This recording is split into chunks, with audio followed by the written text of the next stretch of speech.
Mi gente, you already know who it is. It's the radioactive pop with Danny Limelight, United Wrestling Network World Heavyweight Champion. And make sure you tune into the Alliance blog every week. You heard it here first. Straight from Poppy. They want NWA? Let's give them NWA. Who are those guys? And then there's the other guys. We're the other guys. We're the guys nobody ever bets on. The following program is intended for mature audiences.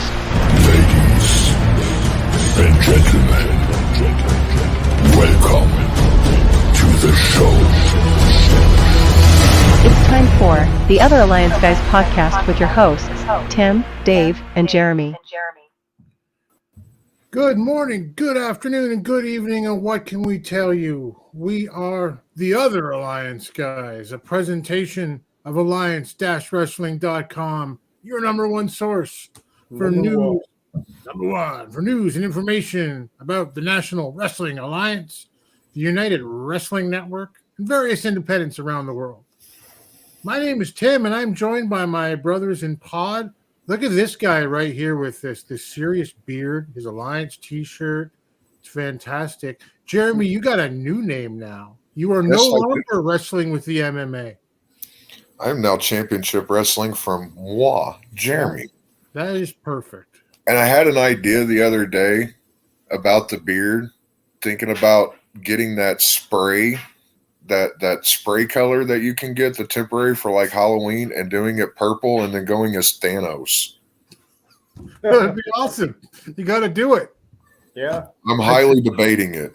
I say do it. I tell my wife we got to find. I think it's going to be like she's going to be Danny Deals, and I'm going to get a blonde wing and go as Candy. I think that's it. I like it. And our tag team partner, Mr. Dave Scooby, the fantasy booker. How are you, buddy? I'm doing well. Fantastic. You know, I'm pretty jacked about this show because I've just had a shitty week. It's been a shitty week. I have not enjoyed work. I know Dave hasn't enjoyed work. I bet Jeremy probably didn't enjoy work. I'm not working right now. I bet you didn't enjoy that. Yeah. Oh no, I have a blast every day. I get to hang out with my granddaughter. I mean, life's good. Okay, well that's awesome. Well, 2 out of 3 ain't bad. Nah. But you know what? I'm excited to be here because we had a really solid show to cover in NWA USA, and it kind of felt. I thought so anyway, and it kind of felt like from 312, it was just ugh. This wasn't looking good for the NWA. And that's going to be exciting. And Jeremy's going to be doing some. I don't know if we have to rename your segment now that you're Championship Wrestling from Jeremy. But Championship Wrestling from Jeremy presents Championship Wrestling from Jeremy. Yeah. As he'll talk about, can you get Car Shield? Can you get Car Shield to promote you? That'd be great. As presented by Car Shield. So like we have a car. What is it? The Quick Quack is another one of their sponsors. Yeah. We have a Quick Quack right down the street from us. And let me tell you, their Quackles, he's a dick. Really? He is rude. But I don't know about Car Shield. That would be pretty awesome. I could take a bump in the middle of a ring from Ric Flair, no problem. There you go. Like along the UWN lines, Derby City is effing great. Yes, it is. It is indeed. And Scoob's going to be talking about how the Australian tour might affect the Crockett Cup 2023. So that shall be interesting. Let's go to the chat, though, as we often do at first. And the flag bearer to our sheep herders, Willie Bowen. Tyra's so dumb, he fell his blood test, guys. Willie. Mike's going to be nice tonight. I sincerely doubt that will be the case, but we love you, Mike. Who else we got here? Hey, listen, Fuzz. I just call him Fuzz. He's got a lot of nines outside his name. Fuzz is here tonight, and Fuzz is like kind of came out of nowhere on the Discord. It's like, and he's very active. He's got a lot of great opinions. Very excited to see you here. I think he was here a week or so ago, and we might have scared him off with our spoiler alert. But so we were not really doing like, here's something that you don't know, but if you haven't watched this kind of thing, right? So excited to have you, Fuzz. He's been listening to the pre-party. Sam Retro is here. What's up, Sam? Thank you for being here. I appreciate it. Polar Nights. As a barber, I love this. It's the perfect evolution of beard growth. Wait a second. We got to do this in order. I think it's like this. There we go. Yeah. That's it. That's awesome. Welcome, Polar Nights. As we said from the Hitman, Derby City's fucking great. It really is, man. And UWN is really ramping up and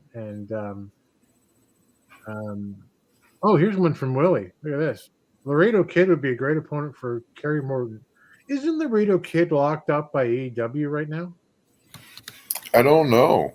I'm not sure. Yeah, I'm not sure. I'm not sure either. I thought I saw him on like a clip for a dark match or something. Anyways, welcome everybody who's here. Glad to have you all here. Let's we kind of talked about it. Jeremy, you got a name change, buddy. You decided you'd be Championship Wrestling from Jeremy, just because it's a little bit more on brand. Talk about your brand. What you're doing, what you're ramping up to do. I am currently doing interviews with people on my YouTube channel, and I will be doing full recap reviews of Memphis Championship Wrestling presented by Car Shield and the UWN. I'm going to get the whole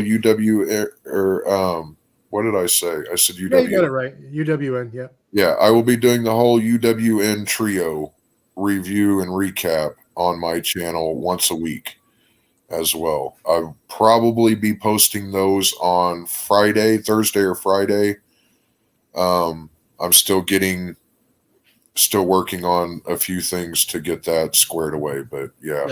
We'll put that YouTube channel up at the end. And then I know for us, you're kind of streamlining it. You have been doing a match of the week from Derby, from Memphis, and I guess not this week, but also normally Championship Wrestling, right? Yes. On here, I will just give you a match of the week, the one that stood out for me, kind of like a teaser to get you to come over and listen to my full review on my channel and recap of them. But you will get a match of the week from Memphis, Car Shield, and Derby City every week on here. 100%. Yeah, look forward to it. As always, Pope and UWN. Fire. Oh. It's so exciting. Derby City, and he's going to tear that place up. Oh, and on Laredo Kid. Laredo Kid is currently signed to both Impact and Lucha Libre AAA worldwide. All right. So I guess we won't be seeing him anytime soon. He is currently inactive due to an abdominal injury. There you go.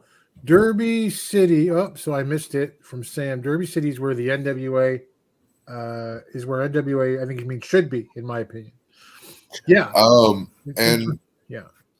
The sad thing about it is they really could have been if that working relationship was still there. I feel, the way that David Marquez is going about building up his own little territory system.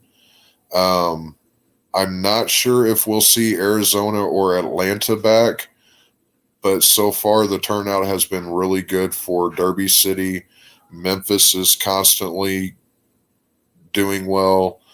Car Shield Wrestling is constantly doing well. So there's more in the pipeline down the road. It should be interesting. And, his production is second to none. Dave, let's talk about Australia and the NWA in Australia. And I hate to start with might be a little Jace here, by the way. Hey, boss. Hey. I hate to start negative because it felt like a positive show to me. Power was also pretty good, and I know that Jaden, and DKM will talk about that tomorrow. But we're doing NWA USA. But I thought both shows, as they often are, after a pay-per-view, were pretty good, pretty solid.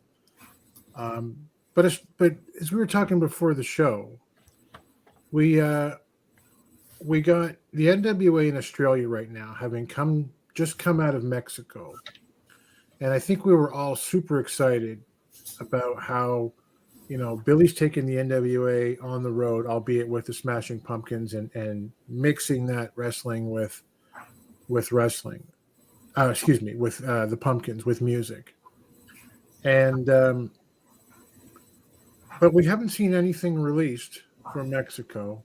And now that they're live down in Australia, where they have like the World Junior Heavyweight Championship. Mm-hmm. They have the World Tag Team Champions. Fantastic for bringing a couple of the champs down there. I'm not hearing anything. Like there's actually a hashtag.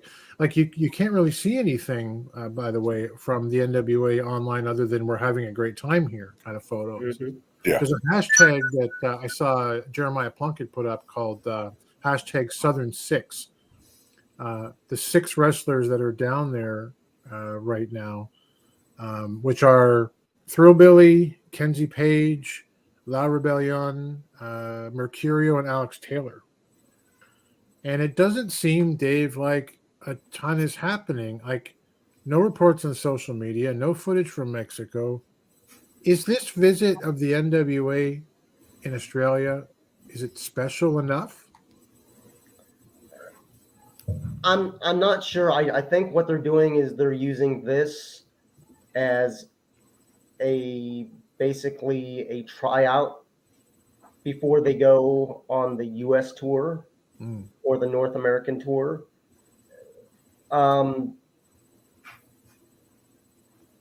I think when they do the North American tour, they'll be able to insert more wrestlers. But right now they're using this as almost like a test pattern to see if it does indeed work. Plus, it's building a bond with the wrestlers that are actually out there. That they're actually, they're not on. They're not in the same divisions. There's one tag team. There's 1 or 2 females. Then you have your champion. You have a couple challengers. But it's building a camaraderie, and it's almost a NWA family that they're trying to build. So I think it's basically Billy was testing it out. They tested it out, did the one in Mexico. That was good, but that was with AAA. Granted, right. They're doing with what? WAOA? WAOA, yes. No web presence that I can find. That basically it's I believe it's just an association of Australian wrestlers that they're basically handpicked, but it's not an actual association. They're just wrestlers that are used under a banner. They may not be big name wrestlers, but they're getting exposure. And if the NWA can somehow work some of these matches either on YouTube or on a show down the line, if these wrestlers either come to the United States, they can use this as a way to basically pad themselves in saying that, hey, I've worked with so-and-so. I've worked with the NWA. I've done this. I think it's a good idea. I'm actually looking forward to possibly seeing 1 or 2 concerts later on this year, but we just need more information. We need to know what shows are going to be featuring the wrestling, if they're going to be at every show or if it's just going to be certain shows. They're planning stuff. They have to think about themselves first, but also give us a hint of what's going to happen. When you say, hey, they're going out on tour, the NWA is going to be there with the Smashing Pumpkins. Okay, well, if there's only 2 places in a 6-hour radius of where from what I live, I need to know, are they going to be at either of those shows, or am I going to, granted, I like the Smashing Pumpkins, but I'll go and pay extra if wrestling's involved. Right. So telling us that you're going out on tour with the Pumpkins is cool, but give us an idea of, yes, it's going to be every show, or it's going to be every 3rd show, or I don't know. Just give us the information. You already know where you're going to be playing those concerts. This is it. I feel like that seems to be kind of par for the course these days, and we don't know stuff. Like I only heard about the hashtag, which got me a couple of other photos from fans. The Southern Six. I'm just gonna put myself here so I can cover myself over. This is actually, I don't know if this is for sale, but it was made by angrylemonade.net. It's a clean hat. Yeah, it's just a snapback, but he does Joe Alonzo, like merch for Joe Alonzo and Thrillbilly and Mims and the Fixers and AJ Kazana. Here's that great Thrillbilly Chaw shirt on angrylemonade.net too. But it's interesting, like, just that we're not hearing anything from what's going on down there. And, I was kind of saying, like, earlier on, before we went on the air, like, wouldn't it be better to say, hey, the NWA is, we've taken the world's champion down to Mexico. We're taking the world tag team titles and the world junior champion to Australia. With like even a single post saying, last night in Sydney, Kerry Morton successfully defended your NWA World's Heavyweight Championship against insert name here. And put that online. We're not hearing anything, but I want to get to everything in the chat, but this is something, I'm going to jump right to Jay, as he starts by saying, notice how Mexico is stacked with veterans and names. This trip to Oz lacks the big names. By the way, World Alliance of Wrestling Alliance of Australia, isn't real. I think it is an NWA invention. Kind of like that interview that Billy had, what was it, a year or so back on the made-up radio station? Yeah, that's right. That's right. I've forgotten about that. Sam says I couldn't find one thing about on them besides the NWA mentioning them. Wow. Guys. Wow. Who was it? Pat Patterson? Oh, he didn't wrestle down in Rio de Janeiro? You guys made that up? Well, it's funny because Chris Silvio has posted how he went down to Brazil and won himself the World Intergender Championship. And I'm like, isn't that the place everybody know actual tournaments? Like, it just people say that they won something there. Yeah, I don't know. I see your look, Jeremy. I don't know what's going on. I'm just going to go back to the comments from Jonathan Burrell. Welcome.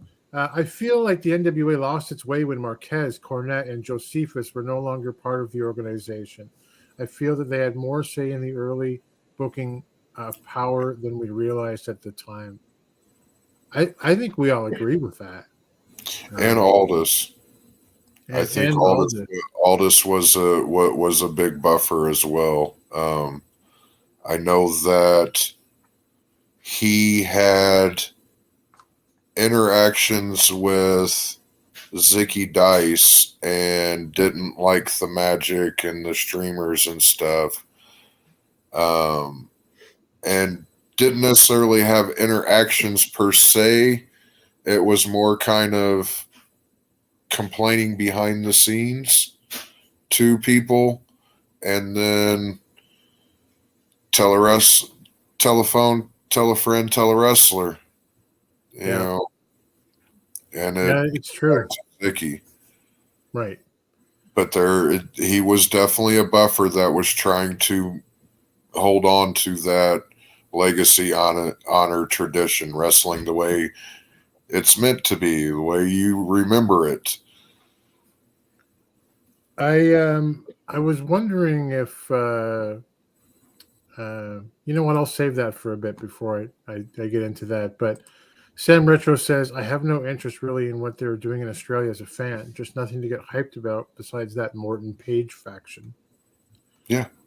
And I wouldn't be surprised if they just made up World Alliance of Australia, but I'm a little shocked that at this moment, I guess that might be the case.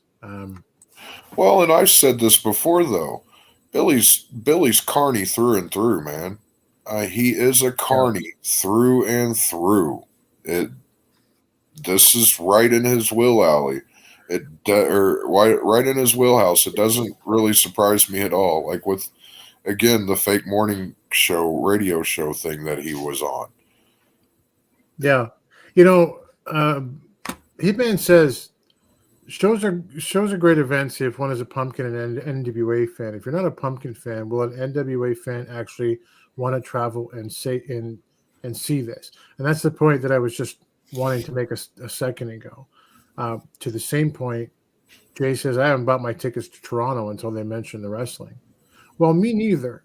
So is this going to be, they went down to Mexico and they brought a lot of folks and they had an established, us versus them event like they did there? Or is it going to be, they're going to Australia, they're taking 6 guys with them, and, we're going to have some exhibition style matches while the Pumpkins concert, while they're taking a break. And for me, I'm interested in the former, but I wouldn't pay to go and see the latter. Anyway, your buddy Unseen Shifter is here. Hey, Skeletor. Mike says, I'm not a Pumpkins fan, but myself as a lifelong NWA fan, I would mostly like to see that event and hope I don't regret it. I mean, if you're not even advertising it, I don't know, in Australia, I don't know what I'm going to miss up in Toronto or anywhere in the U.S. when they come back, right? Sam Retro says, I love that whole Billy going to Championship Wrestling from Hollywood thing. That was gold content. Yeah, that was, what was that called again? Someone will tell me in the chat. That UWN show, anyway, that they produced for the NWA at the time during Primetime Live. Primetime Live, yeah. I mean, it was great. To that point, Fuzz says, I agree on Dave. I think he's talking about Marquez influence pre-COVID. One of the pods I watched talked about how basically Billy went out there to California and said, do what you're doing for me. Do what you're doing for me in the NWA. I'm sure that's the case. And, we've all kind of talked about it at some level before. Hopefully there's some ability to get that relationship back. I don't know, somewhere down the road. Neither one of them allegedly like Aldous anymore. So, anyway, lots of content tonight from the chat. Fuzz said, I went to 350 Fest 6-7 years ago. They did wrestling opposite the stage between band sets. It was a nice thing for the concert experience. I gotta like the music though, and I really kind of only know 2 Pumpkin songs. They're both pretty good, but I don't want to go to a concert for 2 songs. Yeah, right, Tim. These concert wrestling events aren't for us fans. Yeah, they're you got to be pretty hardcore, I would think, right, to go there for the music. It's for fans, possibly in Australia, that are Pumpkins fans, and they want to turn them on to the NWA. There are some really great, posts coming out of some of the Pumpkin shows that have said, whoa, was I ever wrong about Tyrus? He can really talk. He really won me over as a fan. But wrestling wasn't the focus of the event, which is what's kind of weird about taking your promotion down there. Apparently, birds aren't real either. My son has said this to me on several occasions. They are robotic drones from the government. He's not crazy. I've never gotten one to sit down and talk with me yet. To ask so pretty sure he's just joking, but he's weird enough that I'm not sure. Welcome, Mandy. Mike, wow, there's so much to catch up on. Jay is likely right. Word is this is a concoction. So this is Wrestling Alliance of Australia. A concoction of different indie wrestlers, and a name company was created for biz purposes, as well as SAG. Right down there, Willie says Rio de Janeiro. That's Chris Silvio, right? Brazil, home of the thongs. Sam is hyped to see what all this is going to do in Impact. How about you, Dave? You excited to see all this back in Impact? I'll watch it, but right now there's so much injury that has happened within Impact. I'm sure it's going to be power couple versus power couple struggle for the belts. But right now, Mickey is unable to wrestle. So I believe she'll probably be in the background, but won't be allowed to actually get physical. But it's one of these things. We'll see if Nick is willing to, I guess, play by the rules in Impact. He's going by his own name. Granted, he was brought back a while ago, storyline-wise, but it was only for one pay-per-view, I believe.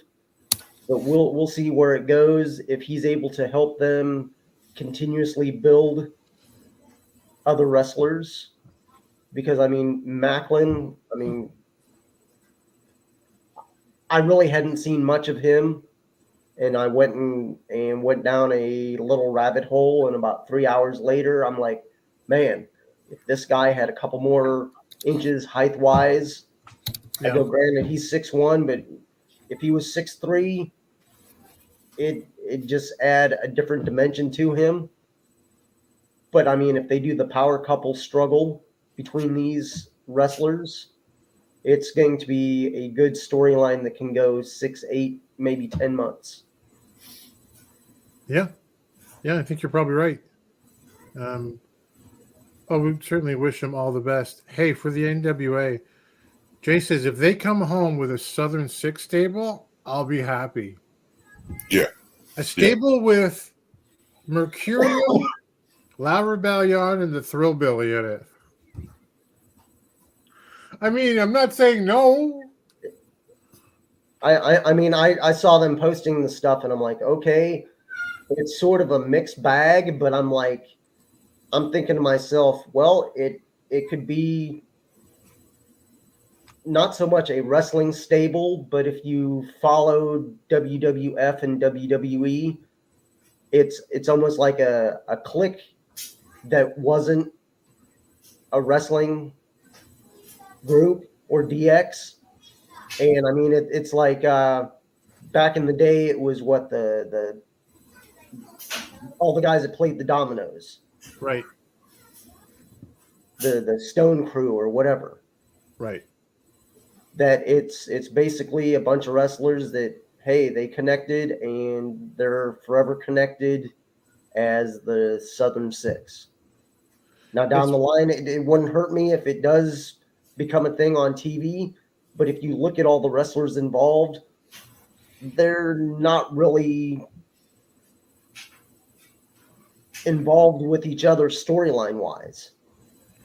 It's true, and sometimes chance encounters just make for like a lot of fun, right? Yeah.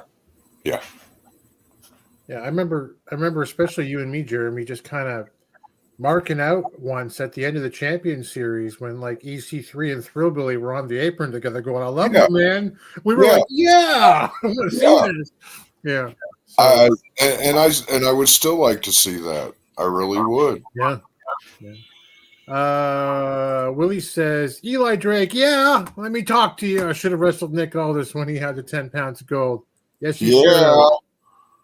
We should have used him while we had him, but we didn't. Not to the level we could have. Jonathan Burrell says, I don't understand why they don't release the NWA versus with, that's what Jeremy calls it, with English commentary on YouTube as NWA Global Superpower as a bonus episode.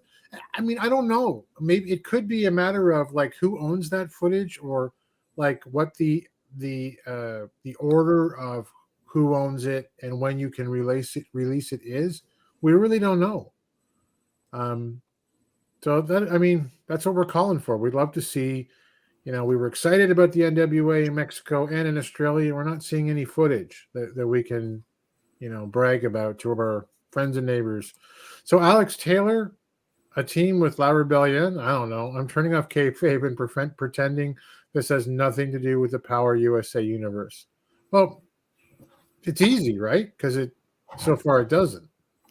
Right. So yeah. What else we got here? We got to start getting into it. But Jonathan watched Aldis versus Adonis from Dungeon Wrestling. It was very Aldis. I can see why Billy wanted him away from the main event for a while. Was that WrestleCon last year? That would have been for something there in the chat. Anyway, Southern Six for life. I'll buy it 100%. Chris is here. Big Chris Dog. Add Gresham and Jordan Grace in the couple war. Heck, even Josh Alexander and his wife. Sure. Southern World Order? No. Isn't Grace now a free agent? Is she? I believe Jordan Grace is now a free agent. Wow. I could swear I was reading that or heard it yesterday or the day before. The Southern Six is Kenzie Page, Alex Taylor, Kerry Morton, Silas Mason. The two is Silent and Six. We got La Rebellion rounding out the other two, but I'm sure there's a joke there I'm not missing. Or I am missing. Fixers and Tyrus should form a group called Toilet Seat Breakers. Willie! Let's get into NWA USA from this past Saturday because I really liked it. Yeah. I'm just going to skip that. We'll let Jay talk about Power tomorrow, but great crowd.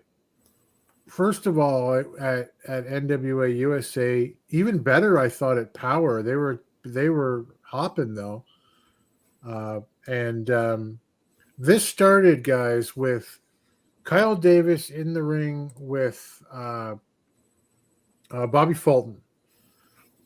And the great Bobby Fulton tells us the Fixers are still a problem. Even though Billy's got his tag belts back, it's still a problem. Someone stole Tommy's blue ring jacket that he wore against teams like the Midnights and the Freebirds. He figures it's the Fixers. So Jay Bradley and Wrecking Ball Legursky emerged. They look like full-on heels now. There's none of this tweener stuff anymore. They look like they have, physically have converted to the dark side. Bradley's got like a vest and a cigar and the whole bit. They are jeered as such. I'm just going to put this here. Rusty, welcome. We'll put it in the chat. We don't generally break kayfabe on mass in this particular show, but I think someone will type it in there for you.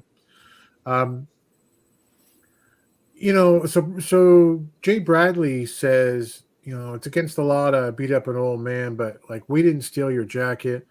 Legursky's like, yeah, like it wouldn't fit us anyway.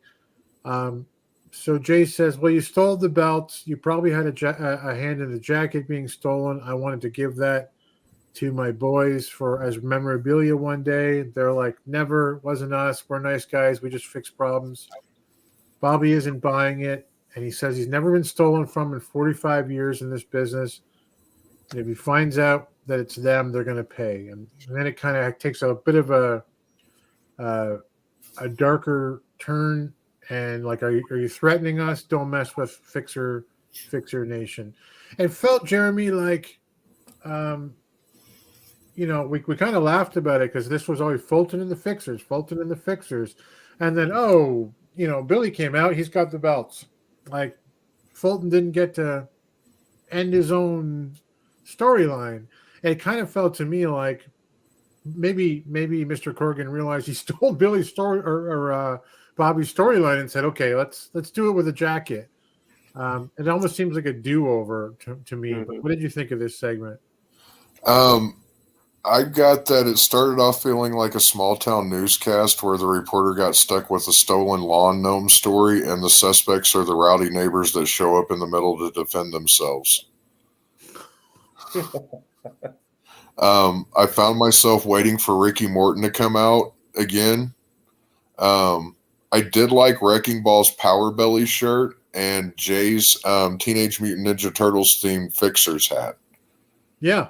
This was the one segment that I just kind of lost me on this episode. I loved the episode as a whole, but this one just kind of we're back at it with the Fixers have stolen something and Bobby Fulton's out for justice. I mean, thankfully, Dave, this was probably the low spot of the show, and it wasn't that low. But I don't know. I mean, am I right? Is it just the same thing all over again? It's just a new way of retelling the same story, but let's switch it up a bit. To me, it was an okay segment, but it's just one of these things.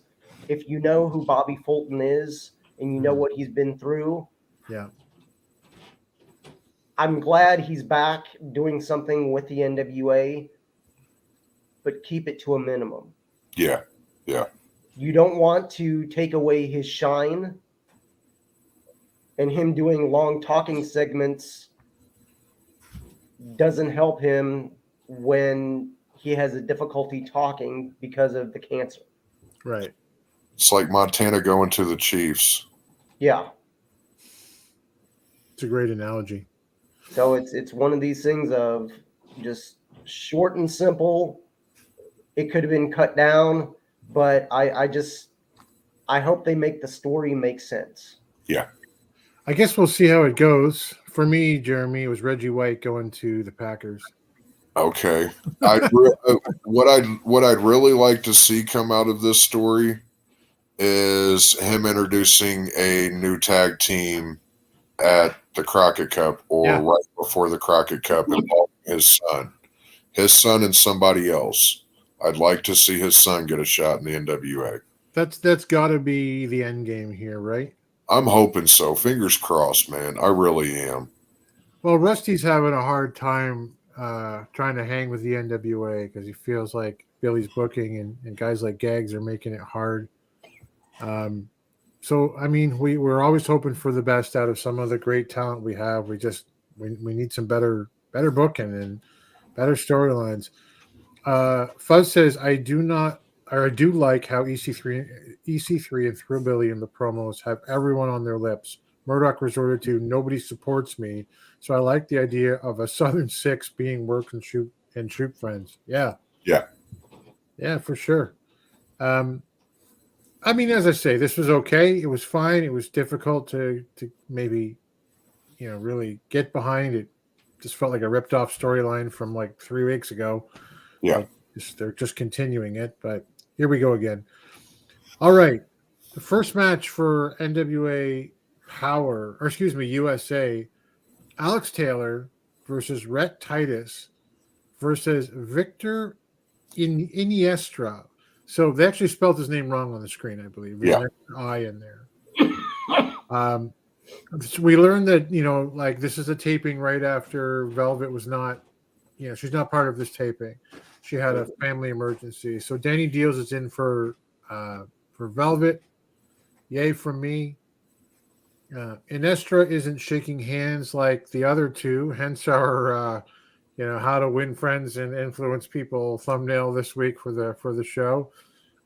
He gets knocked down.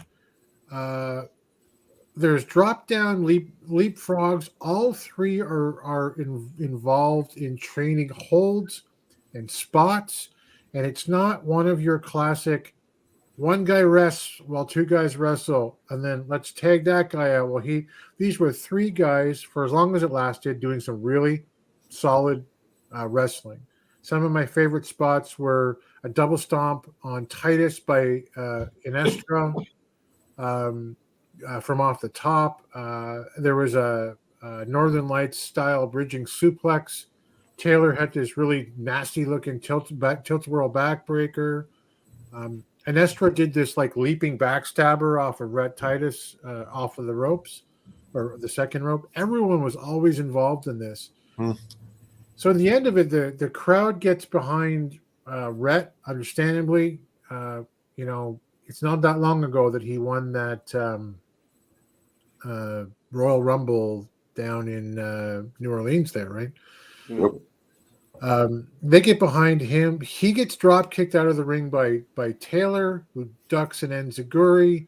He hits the hair of the dog on Iniestra. Totally solid match to me. Dave, what did you think? What did you think first of this match, seeing it go the way it did?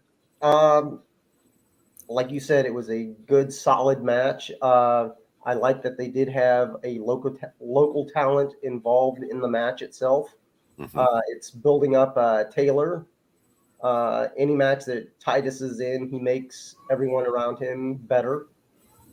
Right. And I'm hoping that they do push Alex against Kerry, either right now during the feud with Alonzo, just so it keeps Kerry on his toes, and you're building another person to jump right in.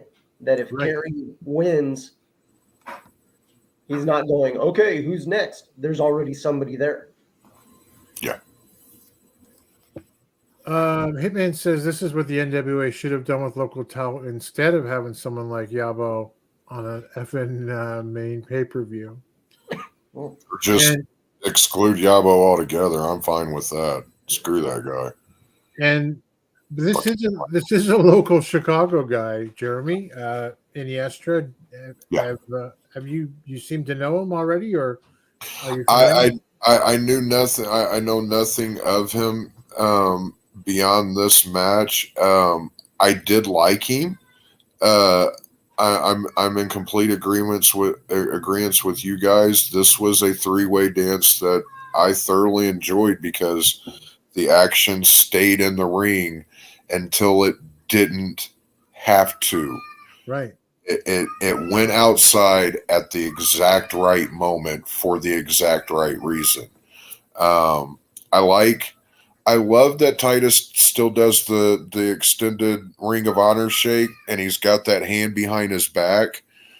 I would love to see him make a heel turn and use that extended handshake with the hand behind the back because it's unassuming. I'm not going to blindside you and then just lariat the person across from him head off. I would more. Yeah. I think that would be great. Let's see. I also liked how Nestor refused the handshake, and then Alex and Rhett decided to take him out and then go at each other. Billy, I know you're listening. Please put deals on commentary more with anybody, with any of them. I don't care who. He has a natural rapport with everybody that he's sat at the commentary table with. I really liked he had a handful of wrist tape. I saw it. He had a handful of wrist tape comment. That popped. Yeah. And let's see. Taylor continues to impress me. Rhett Titus was in the match, so it was a 5-star match for me before it even started. I was happily surprised that Taylor got the pin.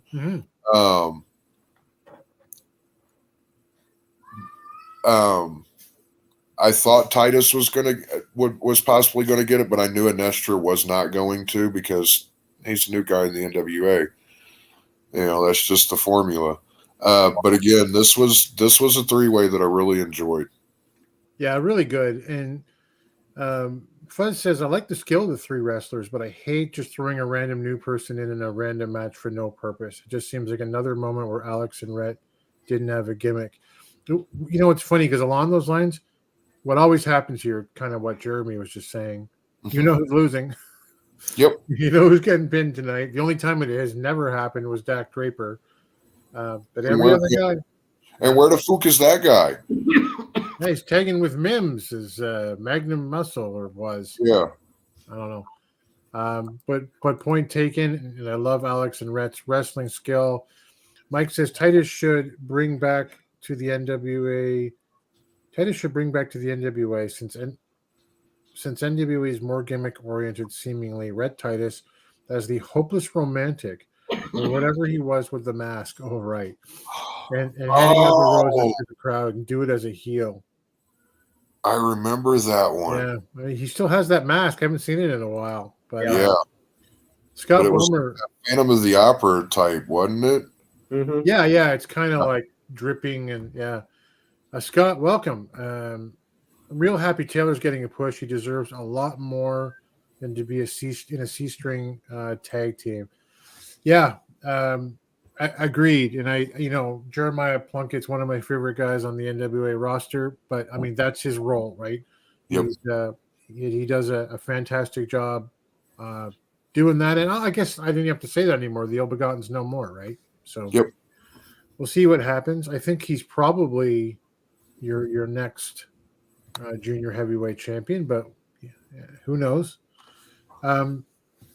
May Valentine is then with Judias and Father James Mitchell. She says, yeah, Father, you've had some lows at 312, with Sal and Gags not kissing Judias's feet, not cutting the hair, just not listening. And obviously Max did not win the Women's Television Championship finals.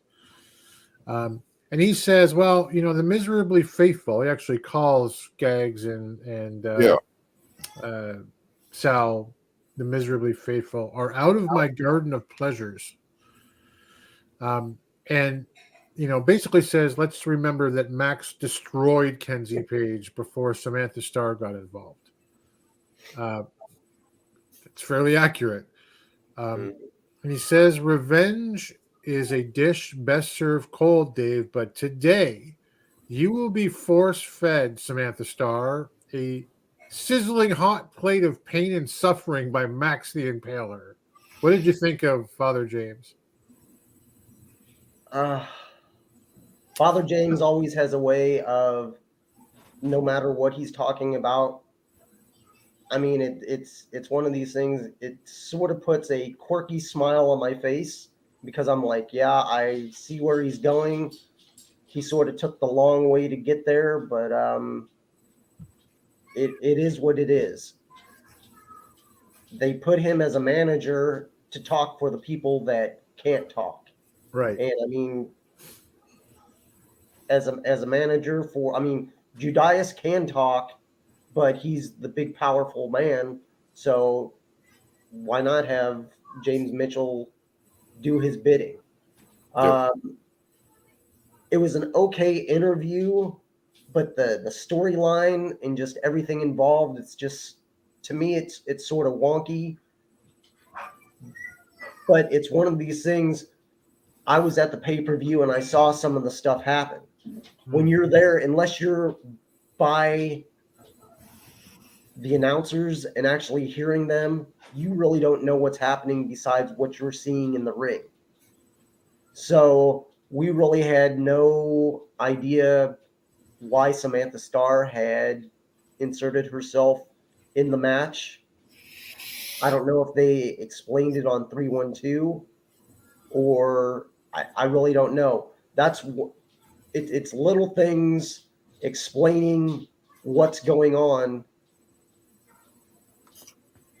I think we settled on the idea that, she was beating the crap out of Kenzie they were beating the crap out of Kenzie so thoroughly that Samantha thought that the ref should have been stopping this match. I think that's what we figured, but you're right. We don't know. Yeah. Yeah.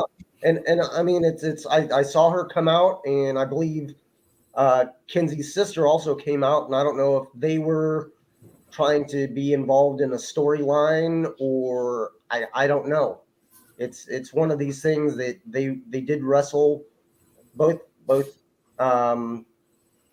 Samantha Starr wrestled at the tapings the day after, and Kylie wrestled the day after.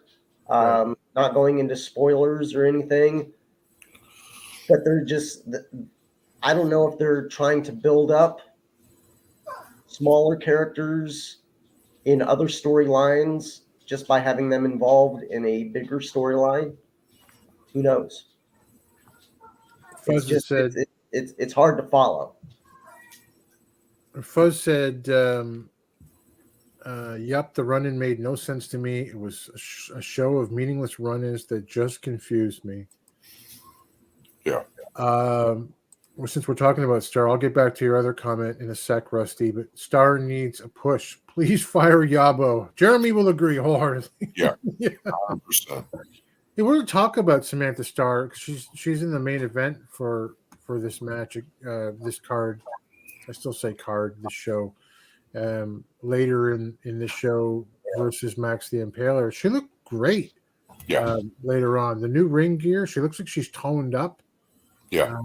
So I don't know. I mean, I think she's got some experience under her belt that she needs to get first.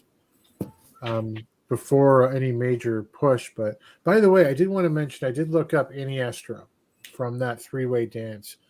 And he is a Chicago guy, as you might expect. He's Premier Pro Wrestling in Chicago. He's had an AEW dark match, so he's on somebody's radar down the road. He's about 8 years of experience, and he's from the Chicago or Illinois area. So, I mean, just for a little background on who that guy was. Rusty says the NWA has to find a TV contract so they can keep talent rather than lose them. Scooby's right. Bobby Fulton doesn't need long talking segments. I mean, no harm. I hear you. We hear you. Got to be able to talk about that stuff from time to time. I think he's it's harder for me. It's a little harder to understand Mr. Fulton the longer that he goes on too, and so I love to see him. Glad to have him. Love that bit when he first got in the ring with the Fixers and took his jacket off. He's going to clean their clocks, and then went, maybe I better get a tag team to do this for me. He's still got something, but what that something in is, probably should be maybe pinpointed a little bit more. Jay wants to be the president of the # Southern Six fan club. Start a group, man. I'll join that. I will. I'll be your recording secretary. How about that? Jeremy, vice president? No, I want no responsibilities. Like No, just not even a voting member. no, I just a conscientious observer. That's perfect. Exactly. Yeah. So where did we go from there? We went we had another May Valentine with segment, this time with Joe Alonzo and Jamie Stanley. Yeah. I love both of these guys, and I got no problem with May either. So she's come a long, long way. So she's like, Joe, you lost to Kerry Morton in the World Junior Heavyweight title match at 3-1-2, but you're going to face him on Power. How do you feel? And he's like, well, obviously not great. I just thought it was hilarious. And he says, Jamie, tell them what happens now. And Jamie says, okay, I got 2 questions for you right now, Kerry Morton. Who do you think you are, and what gives you the right? It's classic Jamie Stanley from his old segment last season stuff. Basically says he wouldn't have won that match at 312 if his dad didn't interfere and touch him, JB Stanley, America's Jawline. Patent pending. Patent pending. And he does mention that this match is non-title, although it does seemingly become a title match on Power last night. But because, Kerry's a coward. And he says that Alonzo was hurt and he showed up, and he didn't get beat. Dave, this was a title match on Power last night. Mm-hmm. What did you think of the segment? I thought the segment was good. It could have been tightened up just a bit, but I mean, for what it was, they're heels, so they're just going to do what they want when they want, and they're going to make Kerry's life a living hell until they are able to get the belt. Yeah, and I almost feel it's going to be one of these by any means necessary with Crockett Cup coming up. Could we see, if Alonzo isn't involved with a junior heavyweight match, Stanley's a wrestler. Do they team up, and are they a team? Yeah. Mortons are already in. I think you'll see that turn when you see the brackets of Kerry and Ricky versus Alonzo and Stanley, right? And you'll go, oh, this will be interesting, and I think you'll see that turn then. Yeah. But Mike says, there's May, but these two, there's no connection between them. They're only there because Colby's gone now. I don't know, man. I like the pair. That's what I've got written down is Joe doesn't need a mouthpiece per se, but damn it all, if pairing him and Jamie together isn't a stroke of genius for me. They complement each other very well, as do all of the manager pairings that the NWA has. Honestly, thinking on it, yeah, all of the pairings complement each other very well in the NWA. That is something that I feel that they are excelling at really well, is their management pairings, manager, agent, sponsor, court-appointed caretaker, whatever they're calling them. Why isn't Stanley wrestling too, and why with Joe? I don't know. Do either of you know? Is he injured? That No clue. I'm unsure of. He's a great guy on Twitter, by the way. Very funny, and you get a view at his real life, which is, he's a much different guy in real life as well. Yeah, he's worth following. Back to Samantha Starr. Fuzz says, I'm willing to give her a chance, but she's not winning me over yet. As I said on Discord, that because she's not there yet and winning, it feels weird to keep pushing her lineage. That's a really good point. If you notice, though, one thing about when they do push it, they never say who her lineage is. So I don't know if they're holding back for whatever reason, but no one ever says, they have mentioned Baby Doll, but no one ever says Sam Houston. No one says Jake. Thank God they don't talk about her grandpa. Yeah. But they just generally now say third generation wrestler. Mm-hmm. Which is kind of weird, because I can see excluding Grizzly. Completely understandable. But to exclude Jake and that's, I don't know. Yeah, it's interesting. Maybe that's why they're holding it back. Fuzz agrees on May. She's really become a pro. She seems, she did this before with music for a number of years. So it feels weird that only in the last year or so she's really kind of come into her own. But she seems to be having a really good time now. Yeah. And I don't know. It shows. I actually completely worked. I was actually completely worked by her when Aaron first announced his retirement. Oh, yeah. Yeah.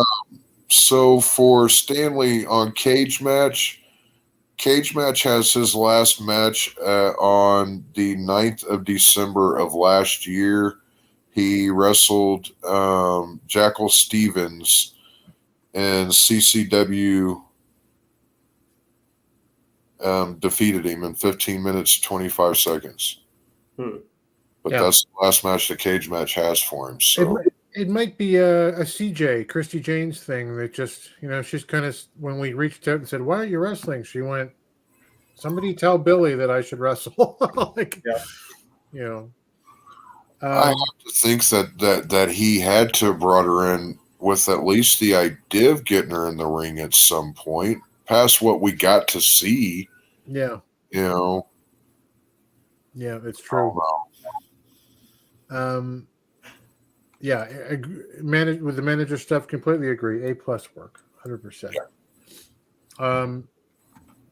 All right, Dave. This one was interesting. You got Billy Tipton and Garrison Creed taking on the Country Gentlemen. Obviously, a non-title match. By the way, Billy Tipton is. I hope I'm not stealing any research you guys did. Did you guys look him up? Because I did. No. Okay. Billy Tipton is 29. He's been wrestling for 2 years. He's from Tennessee. He's trained by the JPWA, which I'm smiling because something happened before the start of the show. I'll tell you guys in the Discord. How about that? There you go. A lot of indies. He's had a GCW appearance. And Garrison Creed, of course, we've seen before on Power. I think the last time was a losing effort in that 3-way against Trax and Jeremiah Plunkett. Yeah. Where Plunkett won. He is the Soldier of Fortune. That's his moniker, which is pretty sweet. 7 years experience. He's trained in Wisconsin. He's an OVW and New South guy. So that's who these two guys are. Creed is outsmarted in the early going by the gentleman, but Andrews ends up giving enough ground that Creed and Tipton get a pretty quick turnaround, and they deliver a bunch of blows, quick tags as they work on Andrews. He does that almost, guaranteed hot tag now to Kazana, who wipes them both out. They do the finisher that they're doing off of the second rope, which, as memory serves, is kind of a modified heart attack, but off of the second rope. Is it a bulldog or a clothesline? I'm trying to remember. Kazana comes off the second rope. I think it's a clothesline. It's just all kind of how they connect as to. I think sometimes it may be a clothesline, sometimes it may be a bulldog. Yeah. Okay. Of sorts. I skipped through kind of mostly what happened because the Savages arrive. The Savages, and they wipe out the Country Gentlemen. Dave, they leave him laying. And Chris Silvio is physically involved. That guy's jacked. And Dane and Troop are obviously equally jacked, and they just wipe him out. What did you think of this squash followed by running? I thought it was good. I mean, it's building, of course, to Crockett Cup, and they're building friction among all these teams. So it was one of these that the Country Gentlemen are looking better as a team. They seem to be connecting a lot more. The only thing I would do is decide on a look. Yeah. If you're a team, dress like a team. But it's neither here nor there. I liked it overall. It was a very good match, and it kept a storyline going. Yeah. Garrison, he has the size. Keep him around if you can, even in a losing effort, because by some of the power moves that he can do, he can help either the younger guys or somebody that they're pushing look better. Yeah. In being able to take down someone of his size. Yeah. I mean, he's what, 6'1", 6'2", at least 230, 240, something like that. He has a good look. And it's one of these things that people that have started out on the losing end in the NWA, slowly but surely they get built up if they're willing to put in the work. Yeah. So it's one of those things that give him a chance, but I'm looking forward to Crockett Cup with all the teams that are going to be involved. They're having storylines intertwined with the actual Crockett Cup. So it's one of these things of, okay, well, if the Savages end up meeting the Country Gentlemen in the Crockett Cup semifinals, either team could go over. It's not going to hurt either team going over or either team losing, because it's not for the titles. It's for another title. It's for the Crockett Cup. Right. So even as a champion, if you lose, really no harm, no foul. Fuzz mentions along those lines, he liked the Savages run in because it makes sense in a Crockett Cup revenge hell world. Yep. Yeah. But bringing those storylines right up to the pay-per-view, I think that's the way to do it. What'd you think, Jeremy? Do you like Garrison Creed? Do you like Billy Tipton? What'd you think overall? So I don't know if Creed was going to knee Andrews before the ref caused him to pause for a second, and he hit the ropes there towards the beginning of the match. But I liked that. It was a nice little element thrown in there. I enjoyed the in and out tagging that Tipton and Creed had going on. As you stated, I don't believe that they worked together outside, so that consistent tagging made them feel like a solid team. And then the Savages coming in for the afterbirth was the cherry on top for it, being as they made a point to mention that this was a Crockett Cup tune-up exhibition match. Having them come out was the right thing to do. It continues the story of them going after the U.S. tag titles and builds up the pay-per-view. Yeah, agreed. You know, since we're talking about the Crockett Cup, and I was going to kind of gloss over it just for time before I skipped it, but our world's heavyweight champion on Power this week is talking about getting a partner that, you know, for the Crockett Cup. And I'm like, wait a minute, man. Like, you know, this is a company. Let's be fair. Let's hold them to what the foundations they say they are here. The Crockett Cup has always been, well, usually 2 nights. It's tag teams, and then you go to the semifinals. You get your 2 teams. The world's heavyweight champion defends his title. Ric Flair against who was 87? Barry Windham, I think, right? Yeah. And then you get the finals of the Crockett Cup to cap the whole thing off. You got champs. You get the big trophy. If he's doing that, that means that the world's championship is not going to be defended at the Crockett Cup, Dave. Dave's like, yep, that's what that means. I don't know what's going on in the Pumpkinhead there.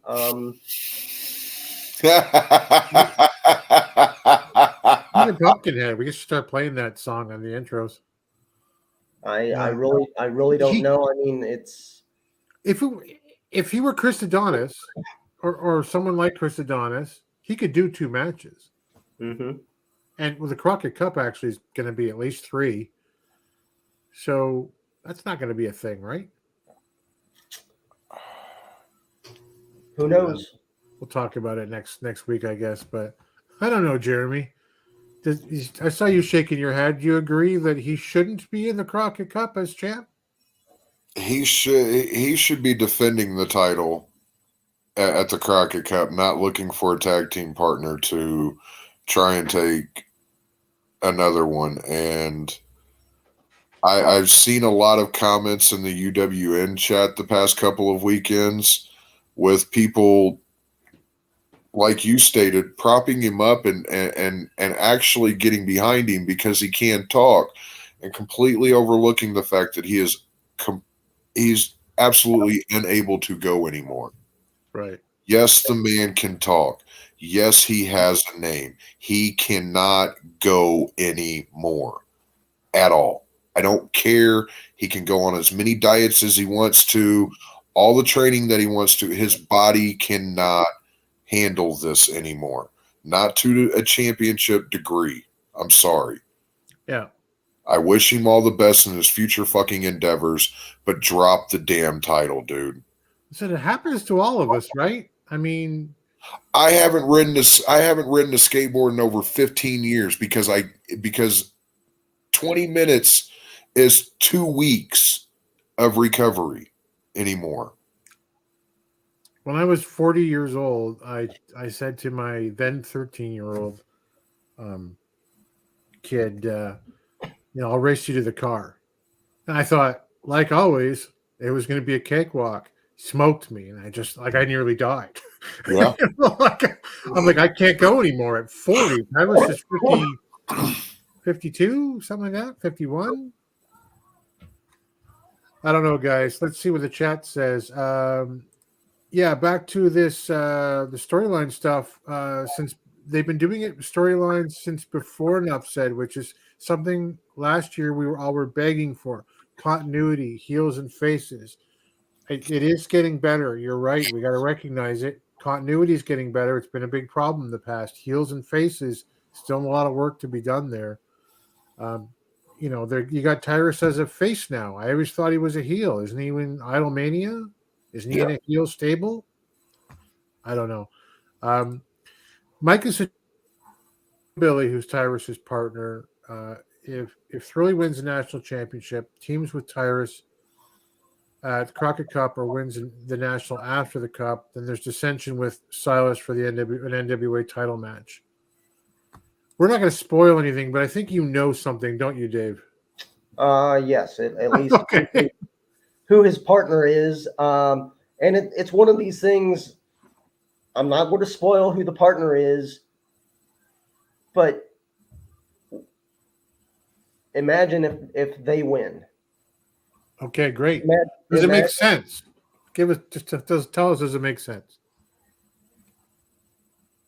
All I can see in all I can see is in Billy's head. It's going, hey, Crockett Cup. We could put the cup on Fox News, and it could be there 5 times a week. Oh my God! But Crockett Cup is for a tag team. He's already a singles champion. I understand him wanting all the gold, all the glory, all the. It's another notch on his belt that he can say, I did this. But he's not a tag team wrestler. It would cut down on his time in the ring, which is good for him, but it does no good for the NWA or any and all other wrestlers involved with the Crockett Cup. Yeah. Fuzz Guys says he can just lose on night 1 and his partner becomes a new match nemesis later. You could. Yeah. I wouldn't want to, though, because I don't want my NWA World Champion losing night 1 in the Crockett Cup if he's going to be in it. Yep. That's the corner that you paint yourself into by allowing this to happen. Yeah. There's really no out on this for him where he comes out looking strong. That's true. As much as I like Danny Deals, maybe we need to move Tyrus to the desk. Yeah, we've said this before, or in the Jamie Stanley interview slot for a Piper's Pit kind of stuff. Definitely. Look, I would. There are combinations that work. Like for me, and you guys in the chat, you guys too, you can speak up. I would have Joe Galley do both shows as your play-by-play guy, and I would take Tim Storm, and Danny Deals off of commentary, and I would have Deals somehow swindle Medusa out of, the NWA USA I'm the boss thing. So you got a bad authority down there, right? You can make Tim Storm, who We love Tim Storm as NWA fans. Make him your authority and power. And then on the desk, you could have Tyrus. You could have Velvet if Billy wants Velvet. Tyrus should be great on the mic. Who else was I thinking? But even Danny Deals as an authority figure with like Candy as a sidekick would be so much fun for like 6 months, and then have Medusa win it back or something. Yeah. And they could do it easily too. They can have him come up and hey, while she's in the middle of something, hey, I need you to sign this invoice so I can get this these USA shirts ordered. I can't find Billy, so sign this. And then she signs it, and he thanks. You're no longer the general manager now. I am. Billy, you're listening. Hey, this is to Dave's point. Keep Tyrus's fans from Fox and find a way to take the belt off from keep him over.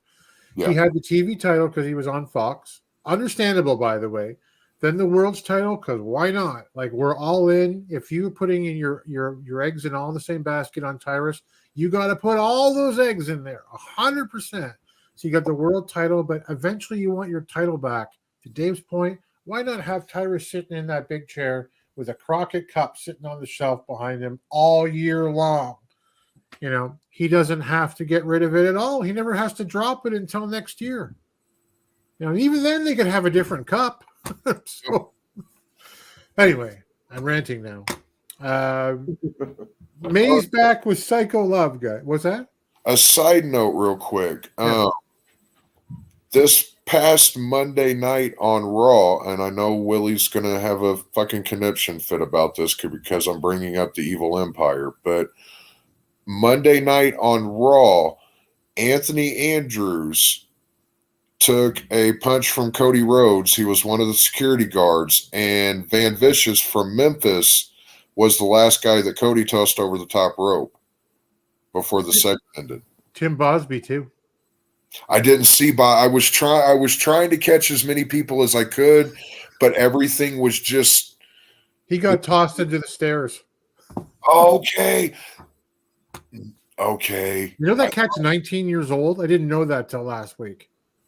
He's a monster, bro. He's good. Memphis has quite a few people that aren't long for Memphis. It's true. And it's good. Like, especially, we'll get into it, but especially Big Trouble, Ben Bishop. That guy can't stay there for forever. Meat Chop Express. I mean, he won me over with that anyways. The spin on the Pork Chop Express from Little Trouble in Big China. A huge John Carpenter fan, so he won me over with that to begin with. There's no way that should be in his sphere of knowledge. Yeah. But it's so that it is. It is.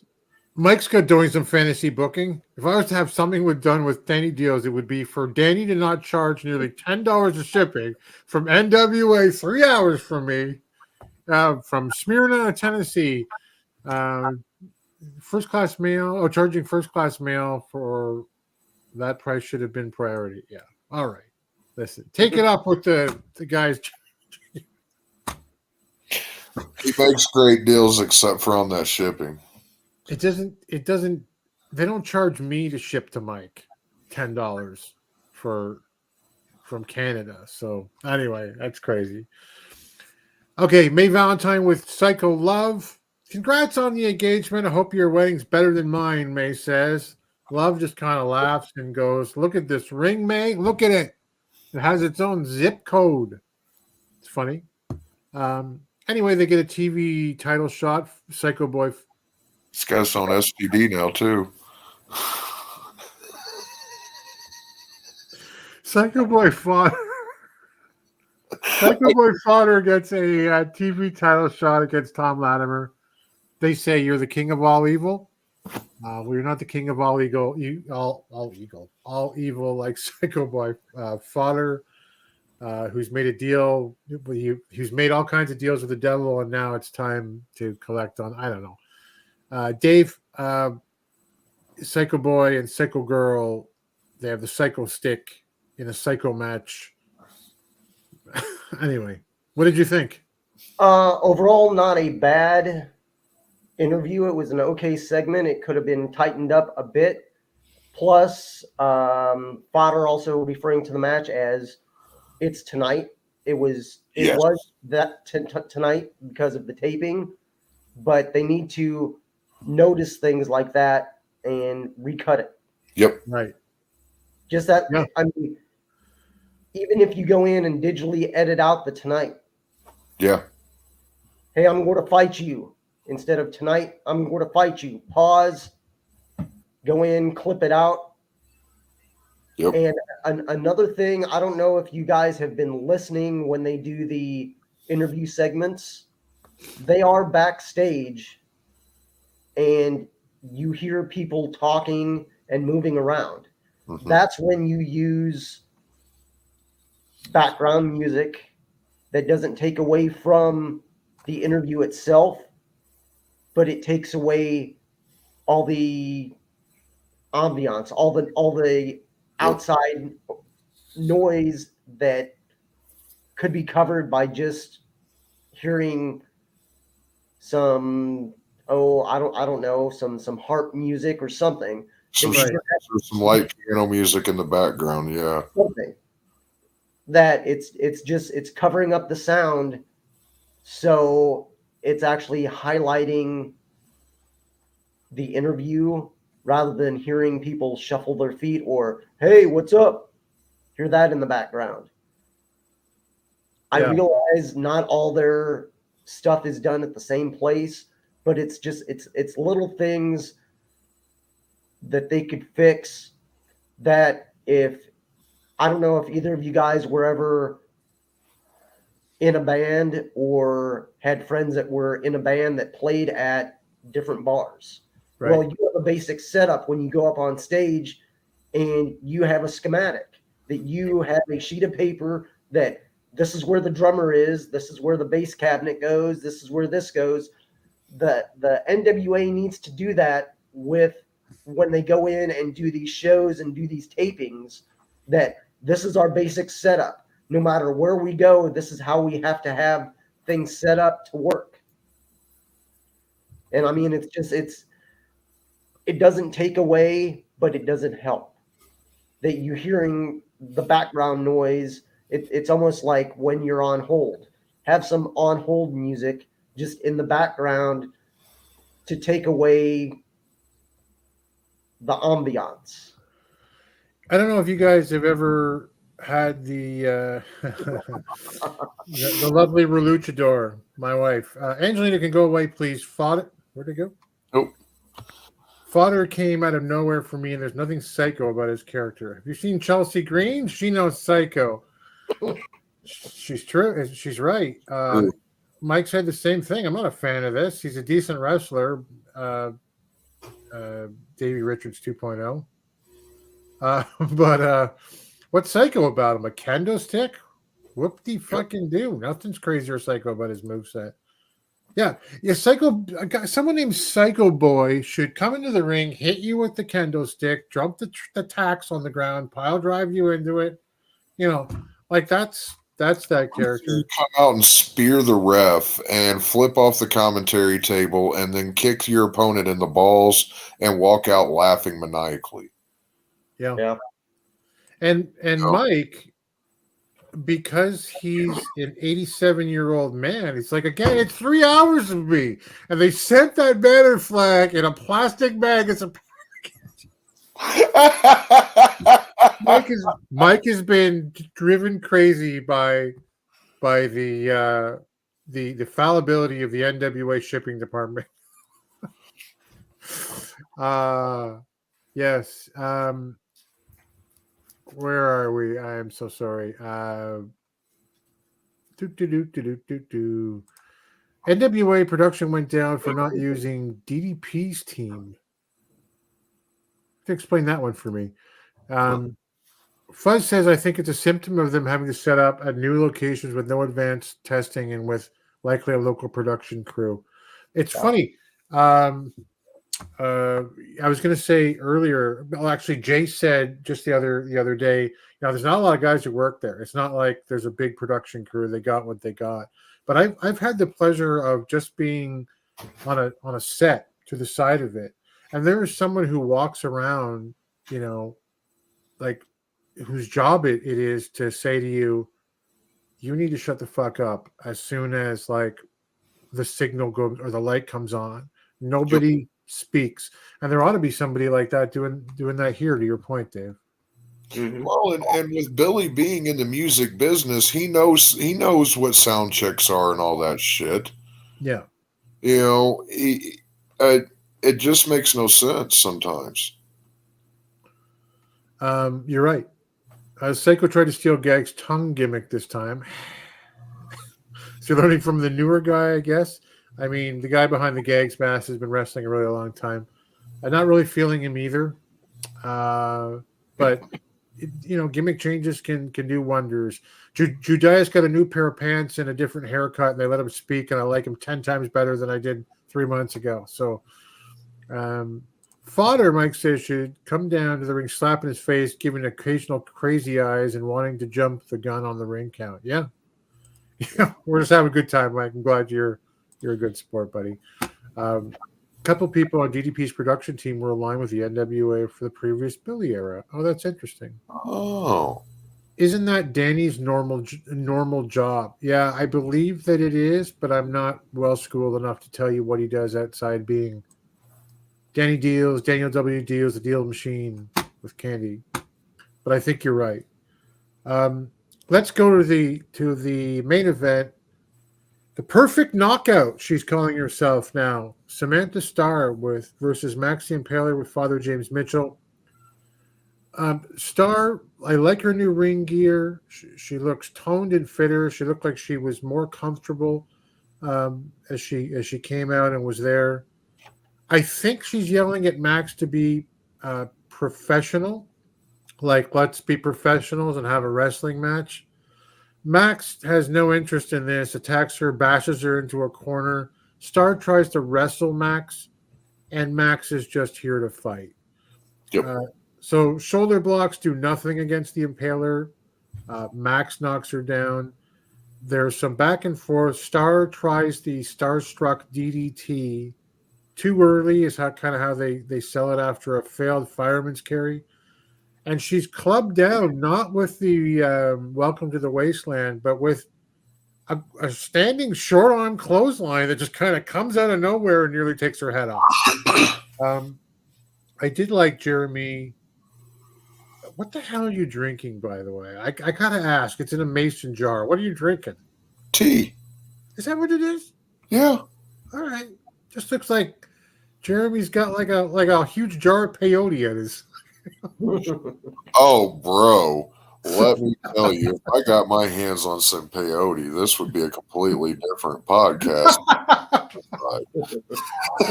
It'd be 90 minutes of you going, beef cake. Beef I did like the Ming the Merciless comments. That's a deep cut for me. Flush. I'm talking about the deals had on James Mitchell and his boots and eyebrows and how like they look kind of the same. Max looks strong. What did you think of this match? I put down 2 minutes and 15 seconds ish was about how long the match was, and it was exactly what it should have been. Samantha, for the most part, was the aggressor in the match, continually going at Max, and Max just kind of taking advantage when the opportunity presented itself. She went to get her up for that and just kind of cracked her in the side of the neck and head with the elbow and laid her out. And then with the clothesline out of nowhere, it was exactly what it should have been. Samantha still looks strong, I feel. And I enjoyed it. It was perfect. Dave, my lovely and talented wife says Samantha Starr has potential. She could be something that has a huge legacy to follow. her progression and growth is much slower compared to someone like Carrie Morton with a similar legacy. Yeah. Interesting. Exactly. What do you think? Well, I do like that they actually finished up the storyline from 312. Yep. Excuse me. I have either build up Star, maybe put her in a tag team since they're pushing the women's tag team, or move on. They're not really doing anything to help her or the NWA. She is a decent wrestler, but with her pedigree, either put her in with someone that is a little more experienced and can help her. They just hide her weakness until she comes along a bit more, right? Yeah, they just need to figure out excuse me, where she fits in. Right.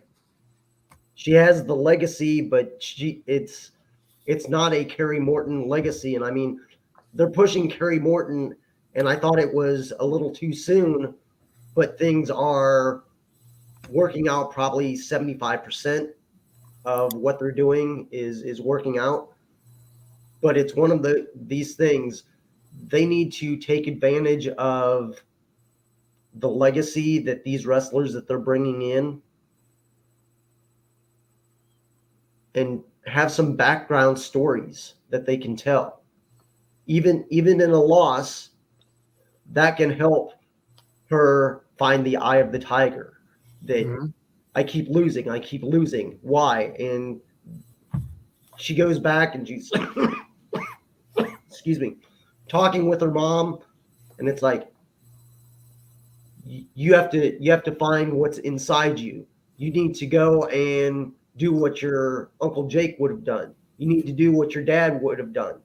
Right. Bring up the past to make a future.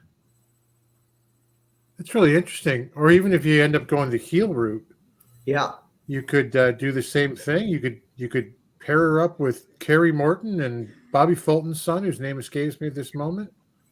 The Brock Andersons of the world, so to speak. You know.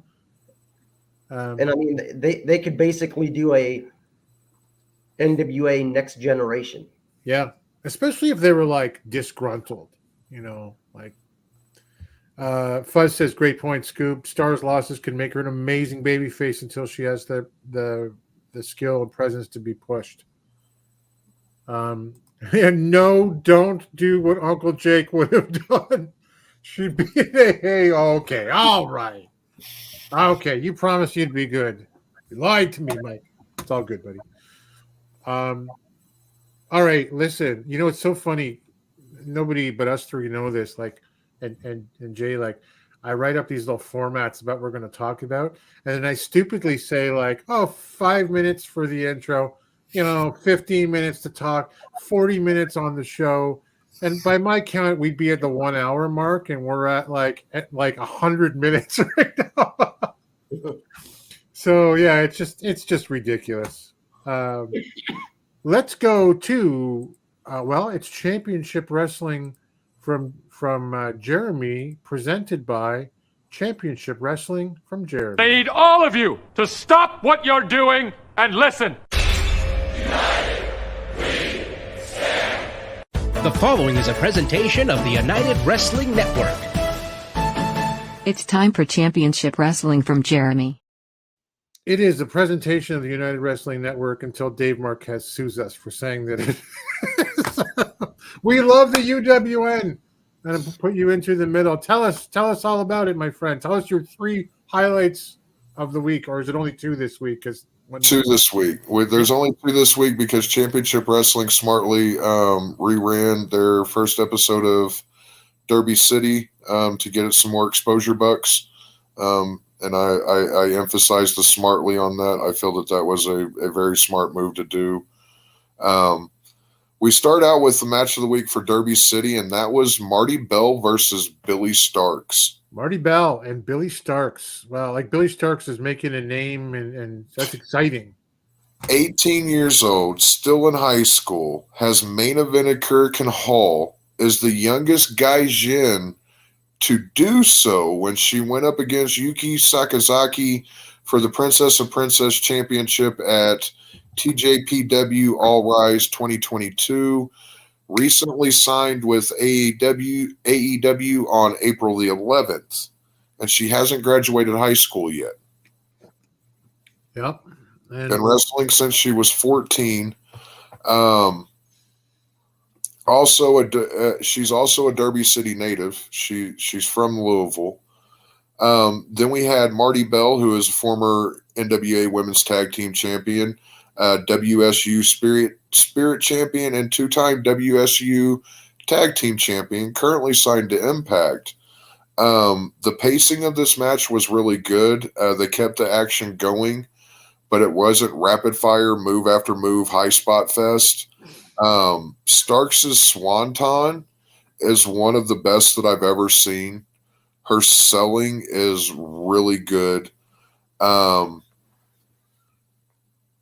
There was one spot where Marty went for a kick and Starks looked like she needed to be like one step or so closer and took me out of the element for a brief moment. But they recovered very quickly.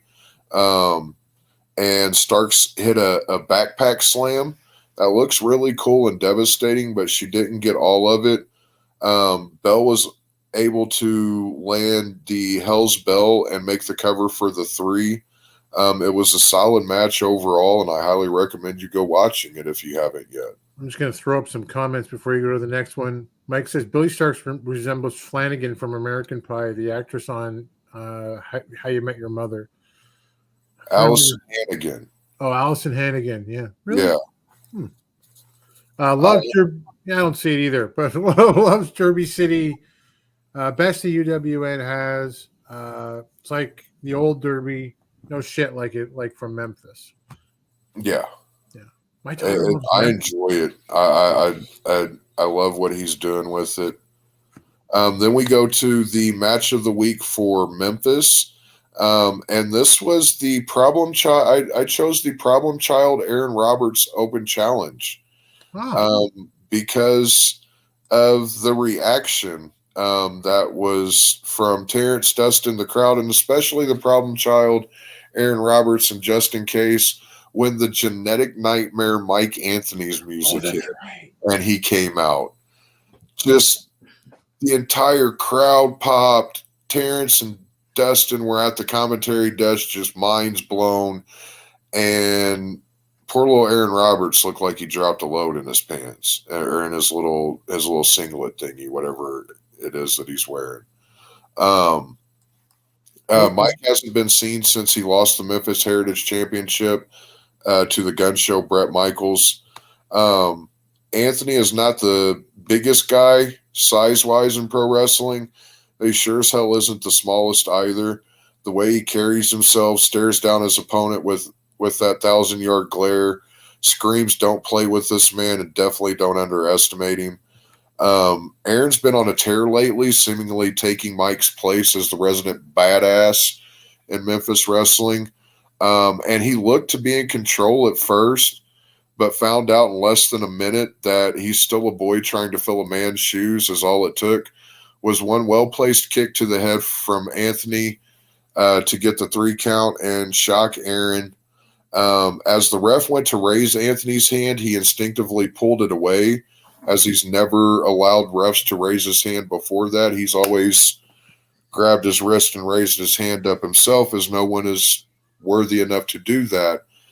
He thought about it for a second and then extended that out there and allowed the ref to raise his hand for the victory, possibly signaling a face turn, but I'm hesitant to say yes, it definitely is, as it could just end up being a long count. I don't know. But at the moment, I'm glad that he's back and hoping that him and Aaron get a nice little program out of this.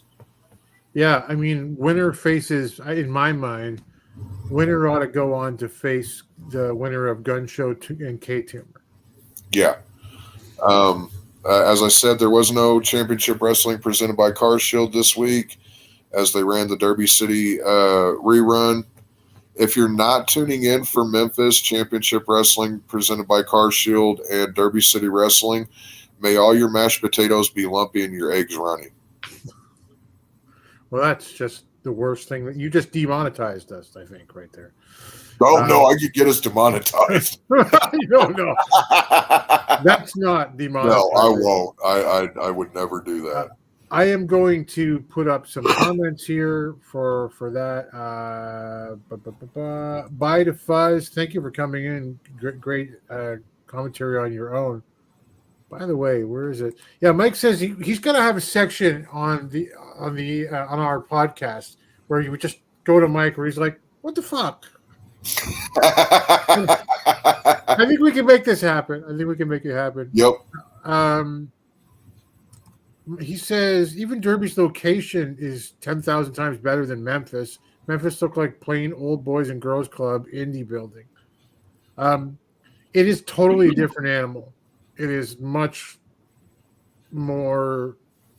What do I want to say? It's certainly a cheaper production value. It's a different beast. It's not selling the same level of intensity as Championship Wrestling or Derby does. But there is, I don't know what it is, because like normally I would hate that kind of stuff too, but there's something about it. And Jeremy got me into it about 3 months ago. And that was actually right. I remember laughing with Scoob. It was like, who's this guy they cut to in the hoodie outside? It's like he's on the swing set. And he's really brooding all the time. It's ridiculous. Why is he standing, but there's something about Mike Anthony that is it Mike Anthony? Did I just put the name? Yeah. He you look at a guy like Aaron Roberts, who's like, I don't know, 6'6", 6'7". He's not as big as they say he is, but he's like a big 400-pounder. And he looks like a I'm playing a tough guy on TV, and I'm sure he is tough to be doing what he's doing. But when Mike Anthony walks into that Wrestle Center, there's an aggression. He's just one of those guys that just, you're like, there's something about this guy that just sells on TV. Yeah. Like he'll kill you as soon as look at you as the character he's got, right? That's what I like about that guy. So he has, like I said, he's got that 1,000-yard stare, man, that just screams, don't fuck with me, dude. Yeah. Mike says, wait until you see more in the weeks to come, more Derby alumni, vets associated with Derby and DCW wrestling. Okay, from the past. That's all I can say. All right. Mike has potential for demonetization. Next segment with Mike. To Mike's point about the look of Memphis right now, whenever I talked with Dustin, the Wrestle Center where they're currently at is and was always meant to be just a temporary placeholder until they got another venue, and that is in the works.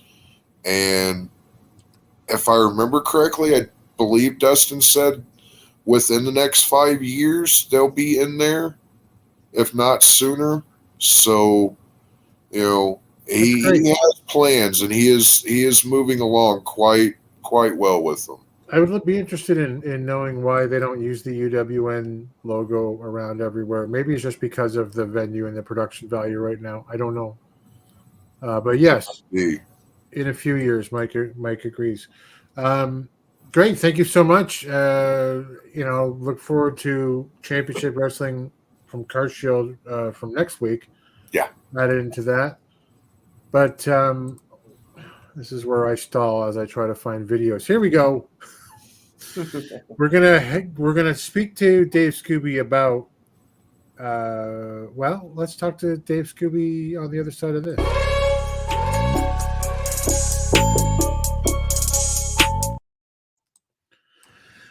Mr. Scooby. Yes. How will the NWA's Australian tour possibly affect the build to the Crockett Cup? Well, it depends on what they plan on doing with the matches, if they are actually filming them and are going to use them before or after. I'd like to see them at least do a highlight reel. Like if Kerry is wrestling every night and he has 10 matches, do a highlight reel. Do maybe 2 minutes of, this is your junior heavyweight champion.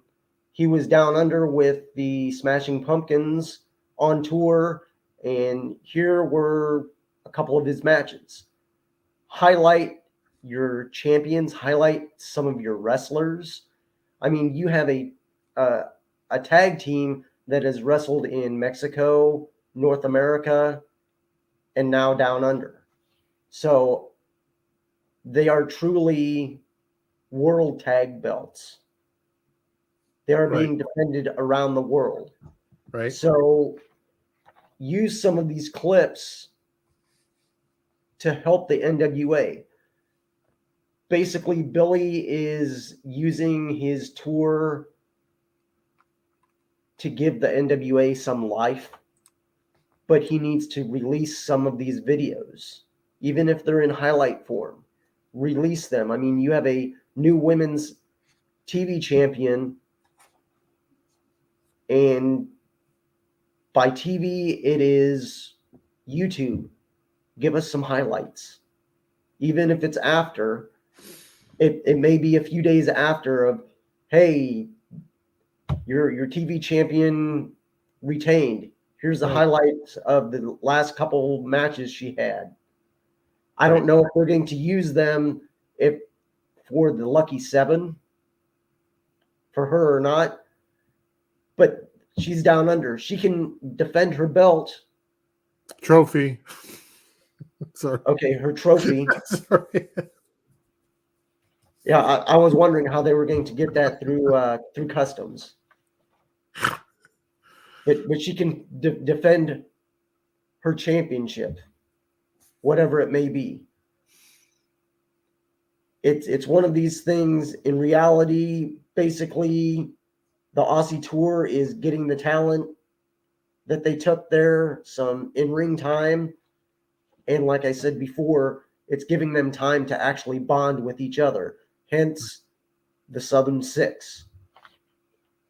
So most of the talent are mainstays that I know of, and I don't see them going elsewhere unless they're given a huge bump.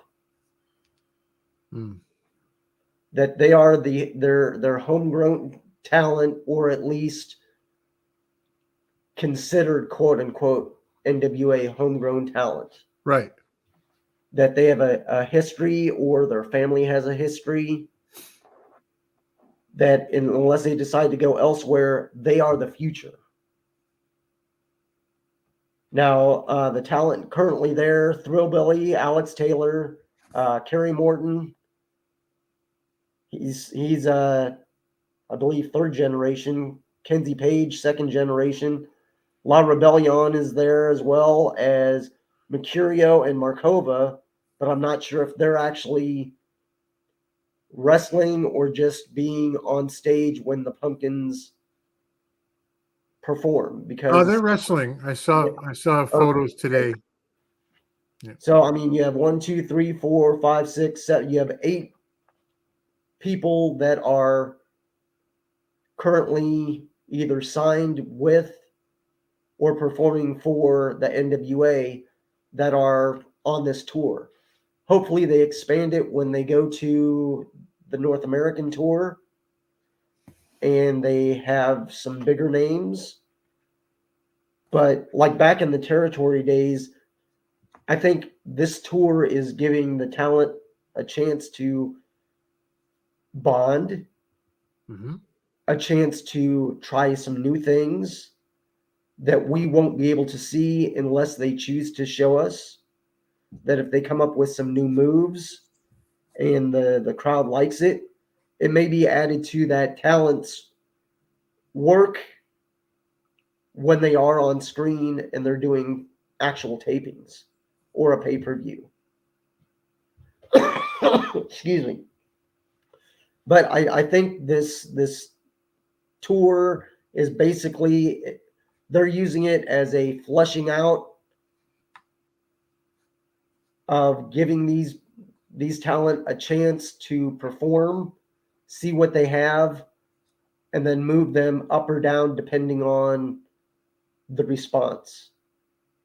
But I do think that all the talent currently out there are doing a very good job just from the clips that I've seen online and on social media. Yeah. Thrillbilly Savage on the mic. Yeah. But I really don't think this affects the buildup to the Crockett Cup. But you may see just some different pairings down the line, being that Thrillbilly and Alex Taylor are two people that you look at and go, they'd never have anything to do with each other just because of who they are, who their managers are, their style of wrestling. But it's one of these things of strange bedfellows. Who knows what works until you try it. If it works down under, they may try something at the Crockett Cup, and who knows? Hey, if Thrillbilly doesn't go after the national title, maybe he and Alex tag up since the Ill-Begotten are no more. Maybe they tag up and go after the Crockett Cup. Who knows? Do we see possibly a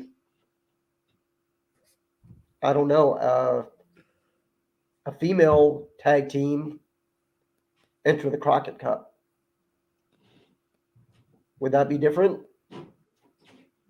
Definitely.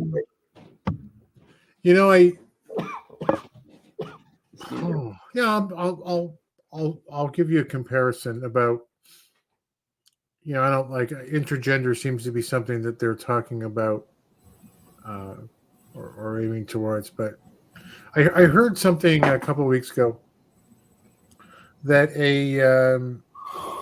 Serena Williams is the greatest female tennis player probably of all time.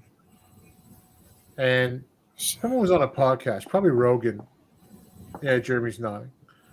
And they did an analysis of her on a very deep level, computer analysis of where she would rank amongst the men.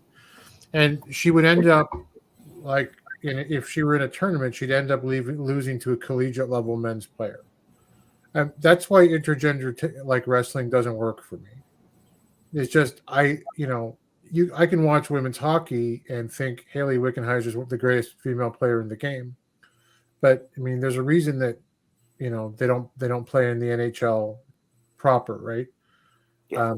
I think the sport for women is amazing on its own, and I'm happy to watch it and enjoy it. Mm-hmm. But I wouldn't want to see a female tag team, and I don't think there is one. Unless, you know what? I could be wrong. It could be Heidi Howitzer and Max the Impaler. Like, yeah. You know what? Now that I've said it out loud, I've changed my mind. That's one team that I would like to see. I would love to see Heidi come in. Beyond that, though, man, no, I don't know. Yeah, sorry to derail your show. Carry on. Oh no, go ahead. Yeah, no, I was just. It is interesting with the possibilities that it could bring to the Crockett Cup, but how little it's it's being advertised makes me wonder. Mike says put Kenzie with Max. I mean, keep her with Pretty Empowered, I think. But you gotta smile more, Dave. Okay. It's not that bad. Hey, our friend Dodie is here. Whether the Australia tour is disappointing or not, the way Billy brings many of NWA's homegrown youth to Australia is an interesting note. Yes, it is. But unfortunately, I don't think it will affect the Crockett Cup. Not unless something comes out of the Southern Six, right? Yeah. Yeah, fair enough. I'd rather see Tyrus win again than Billy take intergender thing to another level. I agree. And I need to give Mike, because he's been so vocal tonight, the last word. This NWA Australian tour is like a koala flicking its poo at blind elderly people.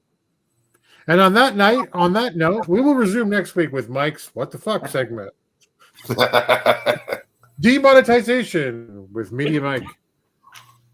Thank you, everybody, for being here. I really appreciate it. There's never going to be a time when we don't go probably longer than we intend to.